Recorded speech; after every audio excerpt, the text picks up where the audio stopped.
네, 유명 유튜버 찌양입니다. 본인이 밝히고 싶지 않았던 과거를 빌미로 협박한 의혹을 받고 있는 이른바 사이버 레커 유튜버들이 줄줄이 지금 사과를 하고 있다고 합니다. 그 중에 한 명인 유튜버 구제혁이 검찰에 자진 출석했지만 조사는 받지 못했습니다. 그 출석 모습과 찌양 씨의 변호인 입장까지 함께 들어보시겠습니다. 분명히 말씀드리겠습니다. 저는 찌양님에게 공갈 협박을 한 사실이 없습니다. 그에 대한 내용은 제가 영상을 통해 공개한 음성 녹취와 오늘 검찰에 제출할 저의 핸드폰에 점겨 담겨 있으며 저의 실수로 인해 평온한 일상을 잃어버리게 된 찌양님께 대하여 고개 숙여 사과드립니다. 쯔양 씨의 폭로를 막기 위해서 돈을 받았다고 주장을 계속 하셨는데 맞습니다. 이에 대한 요구는 찌양님께서 먼저 해주셨고 사실 저희가 고소에 이르렀던 것은 협박이나 공갈이 있었다고 보기 때문이거든요. 쯔양 측에서 사실 다른 유튜버들을 막아달라고 먼저 요구를 할 이유가 사실상 있었을까 싶은 생각이 들고요. 구제혁 씨 입장은 저희 입장이랑 완벽히 다른데요.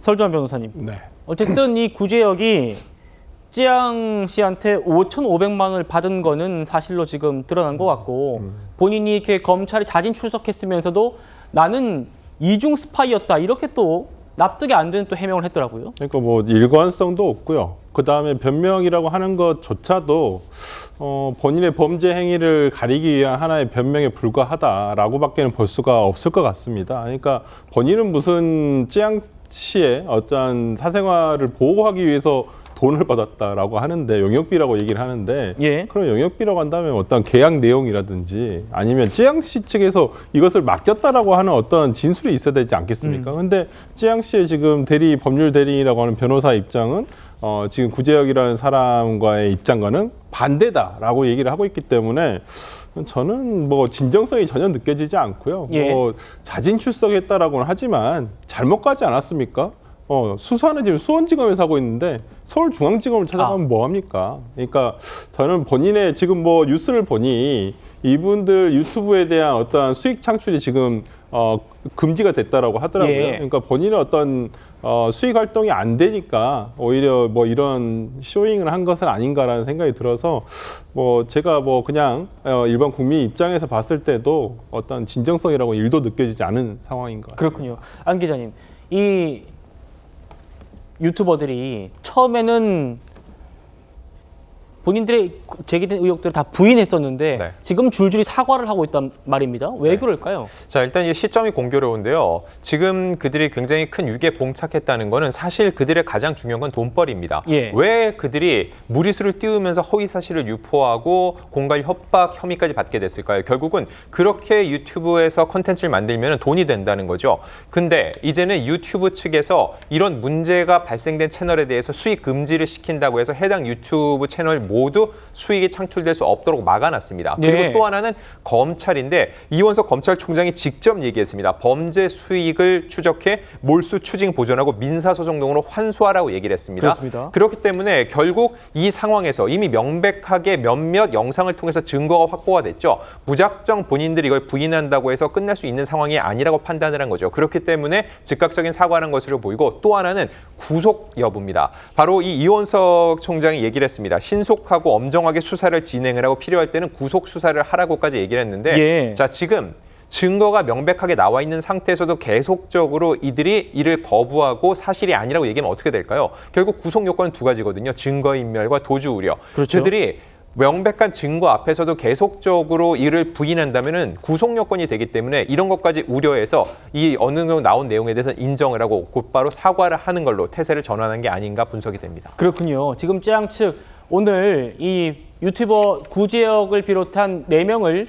검찰에 지금 고소한 상태입니다. 찌양 씨의 모습과 변호인의 모습까지 한번 들어보시겠습니다. 그분이 이제 주변 사람들에게도 제 욕을 정말 많이 했었는데 진짜 너무 과장되게 말하고 욕을 하고 막 그랬었는데 그래서 그 주변 사람들에게도 협박을 당해서 돈을 준 적이 있습니다. 그래서 한 2억 넘는 돈을 돈 것 같아요. 본인들이 이제 연락을 해서 찌양님의 사생활을 폭로를 하겠다 이제 그런 이야기를 한 다음에 따로 만남을 가져서 금전을 뭐 갈취를 한 그런 사안입니다. 이 사건에 대해서 이제 공론화가 된 이후에 사실상 굉장히 힘들어하고 있고요. 일상생활을 거의 못하고 있는 상황입니다. 남의 피해를 다시 돈벌이로 지금 악용한 그런 나쁜 사람들에 대해서 이원석 총장도 구속 수사 얘기했고요. 이 찌양 씨도 처벌 의사를 명확하게 밝혔습니다. 그렇죠. 그러니까 이게 굉장히 죄질이 안 좋습니다. 왜냐하면은 이 사람들이 조직적으로 이 구도를 만들어가지고 한 사람의 피해자를 얼르고 달래는 형식이 되거든요. 예. 보통 이런 구도의 공갈죄가 꽤 있는데 누군가가 너에 대해서 안 좋은 일을 할 텐데 나는 너에 대해서 그걸 방어해준다. 이런 구도를 만드는 경우가 많습니다. 왜냐하면 그런 유착관계를 만들어야지 돈에 대해서 더 많이 뜯어낼 수 있거든요. 그래서 쉽게 생각하면 이런 경우예요. 상인들이 깡패가 와가지고 보호비 명목으로 돈을 가져가잖아요. 그게 실제로 보호해주면서 받는 돈이 아니라 그냥 강압에 의해서 공갈로 갈취당하는 돈이거든요. 그러니까 구제역이 하는 말도 정말 말이 안 되는 게 협박을 당하는 구도가 만들어지고 그 사람들하고 수시로 연락을 했는데 금전적 이득은 구제역한테 제일 많이 갔거든요. 예. 이거를 이중 스파이라거나 이렇게 언급하는 거는 지금 물타기, 사건의 구도를 그나마 자기한테 유리한 구도 쪽으로 흘러가게 하려는 마지막 시도 이렇게 볼 수 있는데 저런 시도가 통하기는 굉장히 어려워 보이고 만약에 그 시도가 좌절된 순간은 바로 구속사안, 왜냐하면 혐의를 부인하고 있기 때문에 예. 가장 죄질이 안 좋게 평가될 사람이다 이렇게 생각이 됩니다. 알겠습니다. 검찰 수사를 지켜보도록 하겠습니다.